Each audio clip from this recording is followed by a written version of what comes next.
on this computer. So welcome to Val King today. She's used to be managing director of the Rooflight company, which was a very successful, does what it says on the tin, produce roof lights for people. We've actually got employees here of the Rooflight company who used to work there and speak very eloquently about Val's leadership and the way she led the company extremely well. And I have known her well for about 5-6 years, and I would attest to that. Those who've worked with her say she's a brilliant employer. Well, she sold out to her employees about a year and a half ago, I think, and she's just going to tell us a bit about how employee ownership can really help people, particularly in these times when finding buyers for companies, if you want to exit, is really difficult. So Val, over to you. You are live on Channel 4, so please do not swear. I'll try my very best, Alan. Good morning, everyone. So I'm going to spend the next 10 minutes telling you about sharing my experiences of employee ownership, how it works and what the benefits are. And in March last year, as Alan said, Pete and I sold our business to our 70 employees via an employee ownership trust. So that's the model that I'm most familiar with. And I handed over the role of managing director to Steve Webber, our former operations director, 1 week before lockdown. So you can imagine that poor Steve has gone through a baptism of fire, and Kester obviously knows Steve very well. But I'm happy to say he's doing a fantastic job. It's difficult times, but he's doing a great job. And since March, I've set up BFG Associates, which helps exiting business owners decide whether or not employee ownership is right for them, and then supporting them through the transition process. But first, a bit of background on the Rooflight company, very briefly. The business was started in 1989 by my husband, Pete, who's an architect, and he couldn't find a product that he needed for his clients. It was in Hampstead Garden Suburb, which is a trust very much protected. And so the only product he could find was a Victorian model, which is a cast iron roof light. And he reckoned that his clients weren't going to be very happy with a very leaky and drafty product. So he designed and produced this conservation roof light, which was the start of the business. And since then, we've done quite a lot of different models. We have a new contemporary model, and we've been involved in a lot of different projects, including a lot of grand design projects, like the one on the right, which is called Tin House. So the company grew, but Pete decided, he's quite a creative person, and he decided he just didn't want to run the business anymore. And I was in the corporate world in international marketing, and then came into the business in the mid-90s and became managing director. So the business, like all business owners, we decided we had to think about our exit plan, and you know, it's something that is quite an emotional thing. You're thinking, what's the right thing to do? But we went through some options, and here are the options that we went through. So we went through the option of passing on to family, but neither Fiona nor Aidan, our 2 children, were interested in the business, so that was something that was easy not to consider. A management buyout. Over the years, I've heard of quite a lot of management buyouts not working particularly well in the end. And this is because if they're VC or PE funded, venture capitalist or private equity funded, the lenders tend to put an enormous amount of pressure on the new team, and this changes the dynamic of the business, and unfortunately often to very short-term thinking. And so I'd heard of quite a lot of companies where the management buyout had not worked well, and particularly for the employees. Even if the managers did get their payback in the end, the collateral damage to employees was sometimes quite severe.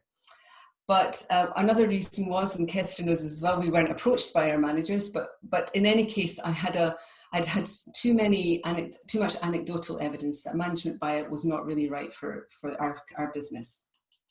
The third option is a trade sale, and we were actually approached by one of our competitors, who were a sort of Me Too Velux company, and so they were decent enough guys. For them, it made a really good strategic fit because we have very good relations with architects, and they wanted to get into the specification market. But they had production in Poland, and we knew that most of our production would actually end up in Poland, so resulting in a lot of people losing their jobs.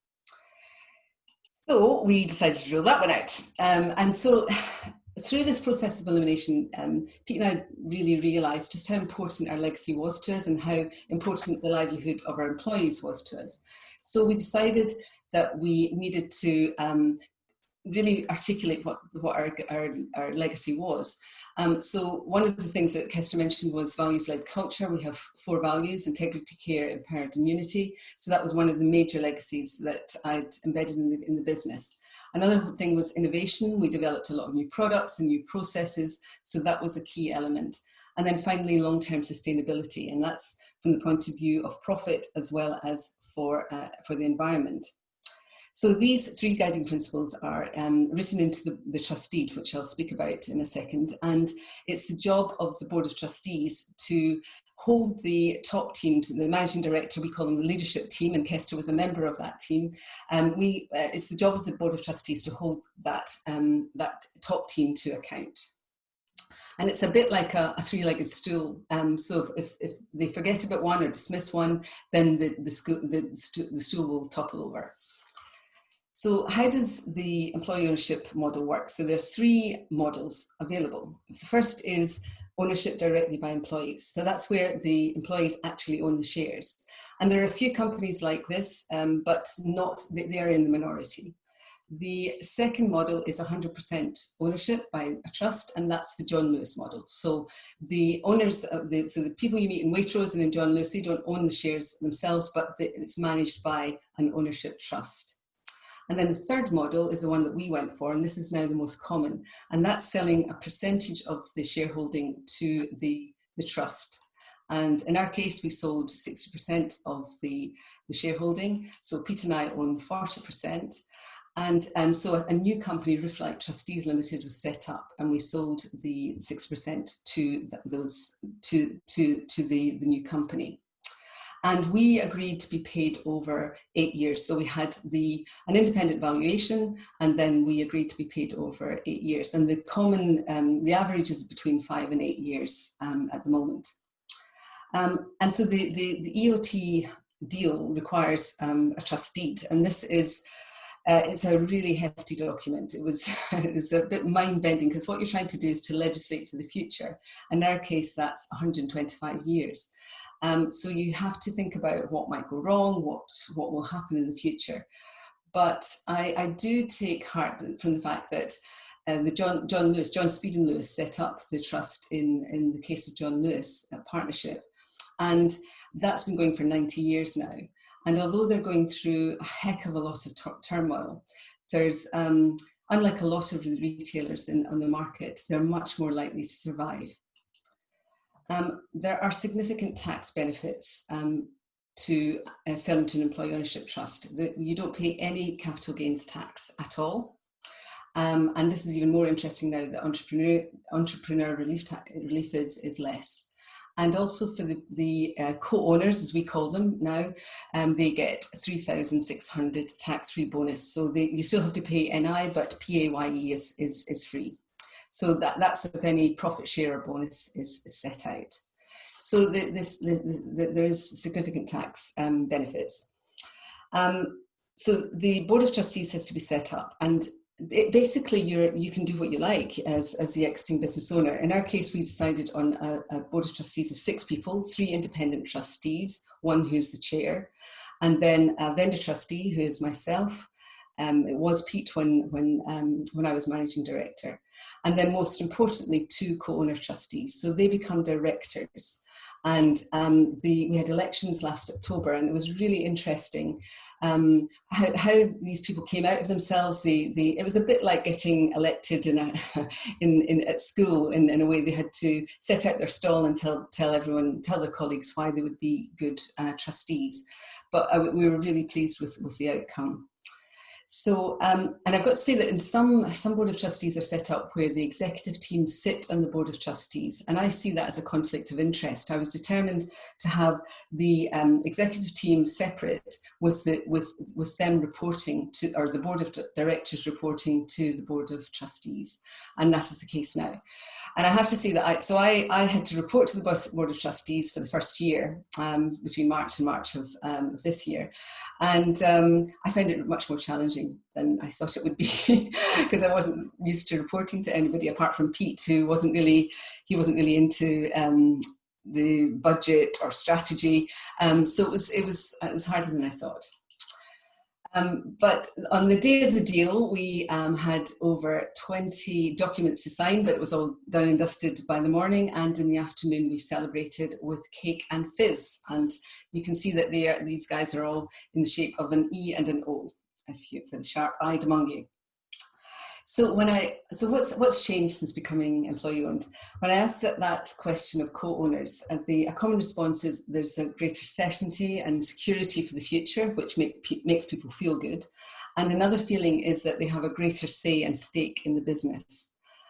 And I have to say that if you're going to do employee ownership, well, clear communication and transparency is really, really important. And we did that before. We shared a lot of information, the financials, but now we do it even more commonly. And things like, for example, the valuation and how the deal was done. It was Jane Shand, who some of you know, who communicated that really effectively in groups of 10 people, what the valuation was and what Pete and I were getting paid and the terms of the deal.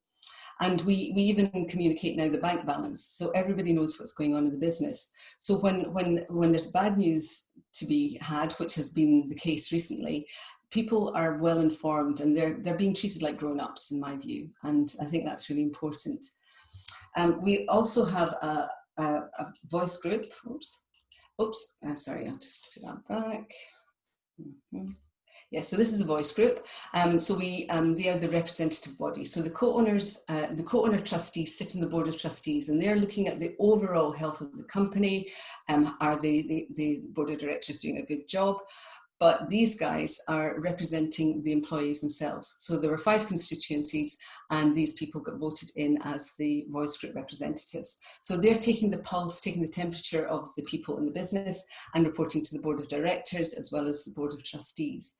They were also involved in the selection of the new managing director. We had external candidates as well as Steve, who was the internal candidate, and they were involved in the interviews, as were the board of trustees, the co-owner trustees. And we actually asked everybody in the business what they wanted from the new managing director, and we got some really interesting responses. So again, it's this idea of having a say in the business is really important. Otherwise, it's not really employee ownership at all. So these people they're a really good group and a really dynamic bunch. So we're now part of a growing club, actually, of over 470 businesses with some well-known names such as Ardman and Richard Sounds, and of course John Lewis. And the benefit of being employee-owned is the increased employee engagement, as you can imagine, a greater stake in the business. So 80% of people, this is quite an old survey, but 80% of employees are happy to recommend their organisation as a place to work, and 80% get a sense of achievement. And this 80% is actually consistent with surveys that we do. We do the Gallup poll, are you happy in your work? And at least 80% of people are. So now that we have over 50% of people working from home, a highly motivated and engaged workforce is even more important. And we're going to have to find ways of monitoring and evaluating people's work in terms of output, much more than we have in the past.